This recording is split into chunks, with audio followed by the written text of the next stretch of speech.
Here are 15 new facts we learned about Godzilla, King of the Monsters. Folks, I think I speak for everyone when I say thank goodness for online movie watch-alongs, because without them, we'd probably be climbing up the walls out of pure boredom. And considering that I have carpal tunnel in both wrists, I'm pretty lousy at climbing. But besides keeping us sane, because what else am I going to do, listen to the bird that screams outside my window all day? The added benefit that we have here is we're learning a ton of new details about our favorite movies during these viewing parties, and it's usually coming from the filmmakers themselves. Like with the latest edition of Nerdist and Legendary's Monsterverse Watchalong series that started with 2014's Godzilla, took a detour to Kong Skull Island, and culminated last week with Godzilla, King of the Monsters. Thankfully, we were joined by the film's director, Mike Dougherty, who provided us with a metric ton of new insights, Easter eggs, and hidden goodies about this movie, and of course, the eponymous King of the Monsters, Godzilla. My Godzilla. So here's what we learned. First off, we learned why the kaiju are called Titans in this film.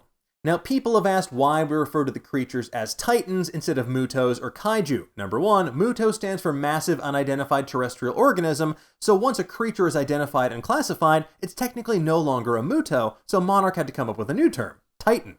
I mean, yeah, that totally makes sense, but I'll be honest, we're crossing our fingers to hear them called Kaiju at some point in the future. Moving on. If an Antarctic station with a monster within called Outpost 32 felt familiar to you, well, you weren't alone. Dougherty revealed, and yes, this is Outpost 32 because I worship John Carpenter's The Thing, which took place in Outpost 31. If you haven't seen it, your life won't be complete until you have, and it's especially fitting considering certain current events. Which, sure, I mean, I fail to see why a movie about the mental stress of extreme isolation feels current, but... oh yeah, I'm deeply alone. We also got a ton of insight into Godzilla himself, especially about his swanky digs in the center of the Earth. I wanted to include a sequence where we really peeled back the layers of Godzilla's mythology and depict him in a way and in a place we've never seen before, so finally entering his lair made sense. After all, every dragon has a cave, and we've never seen Godzilla's. And the idea for this lair was actually thanks to Kong Skull Island. I loved how Kong Skull Island started expanding on Hollow Earth theory, which is a fun bit of lore you should dig into.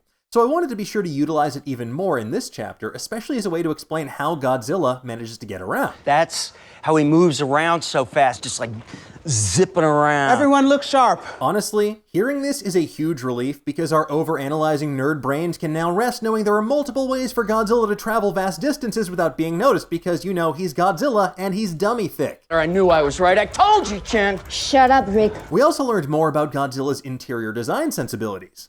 We littered the ruins with the wreckage of ships from different eras, from Vikings to modern-day battleships, as if they were pulled into the Hollow Earth via vortex, or because they were snacks for Godzilla. As for the heart-wrenching moment in Godzilla's Lair, well, that's actually a reference to the original Godzilla film from 1954. Serizawa's sacrifice was purposely designed to be the inverse of Serizawa's death from the 1954 film, where he sacrificed himself to kill Godzilla. In my mind, this version of the character is correcting that mistake by saving his god. And here's one more illuminating Godzilla factoid straight from Dougherty. I also realized that in 65 plus years of movies, we've never seen Godzilla use his bioluminescence as a form of communication, so this felt like the perfect opportunity. Of course, one of the biggest draws of King of the Monsters was getting to see modern takes on classic Toho kaiju, and we also got some insight into what went into their new designs. For example, why Rodan's look was upgraded with some sick flames. I was always heartbroken by the end of the original 1956 Rodan film when the two creatures perish in a volcano, and I preferred to imagine a happier ending where they managed to lay an egg before dying. The creature would then evolve and adapt to live within the volcano. We also got a sneak peek at some concept sculptures for Rodan, along with a shout out to the design team and sculptor Tim Martin, and that led us to the final design. We ended up abandoning the calcified feathers so that he was more of a hybrid of a giant bird of prey and a classic pteranodon, but with burning hot magma flowing through his veins. There were even some big-time cameos that you might have missed, like the fighter pilots who were killed by Rodan. They were played by Eli Roth, Seth Green, Claire Grant, and Stephen Moyer. We also learned quite a bit about the queen of the monsters herself, Mothra, including the fact that she almost wasn't included in this movie. I was hesitant to use Mothra until I embraced the idea of depicting her as something ancient man would have assumed was a divine angel or goddess. Combine that with bioluminescence, and I knew we were onto something.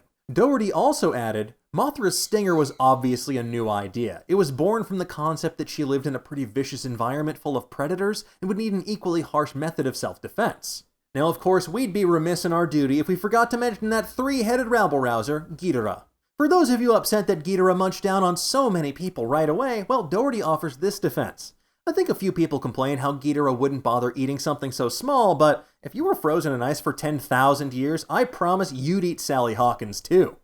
The taste of Oscar. And as for that final battle, I wanted Godzilla to devour Ghidorah as the ultimate defeat and punishment for his rival, but it was Toho's idea to have him barbecue the final head. I've got to admit, both options are pretty brutal and exactly what I want to see when two kaiju fight. Also, it made me weirdly hungry, which I think says more about me than anything else. Good thing he's on our side. Also, this just scratches the surface of the amazing things we learned during our Monsterverse Watchalong of Godzilla King of the Monsters. For even more facts, Easter eggs, and hidden secrets, check out our full breakdown on Nerdist.com. And of course, follow us on social media to be up to date on any future watchalongs using the hashtag NerdistFromHome. For example, this Tuesday, we're going to be watching the 1977 animated version of The Hobbit hosted by Nerdist Book Club, who are currently reading through the J.R.R. Tolkien masterpiece right now. But in the meantime, tell me, what do you folks think? What was your favorite Easter egg for King of the Monsters? Who's your favorite Titan? And what film would you want to join us for a watch-along of? Let's discuss. Thank you so much for watching. If you enjoyed what you saw, why not give us a like and subscribe? If you want to get notified every time we go live or drop a new show, hit that little bell down below. That way you're going to be up to date on all the latest rumors, news, and theories in the pop culture world. In the meantime, stay safe, be healthy, and we'll see you next time. Bye-bye.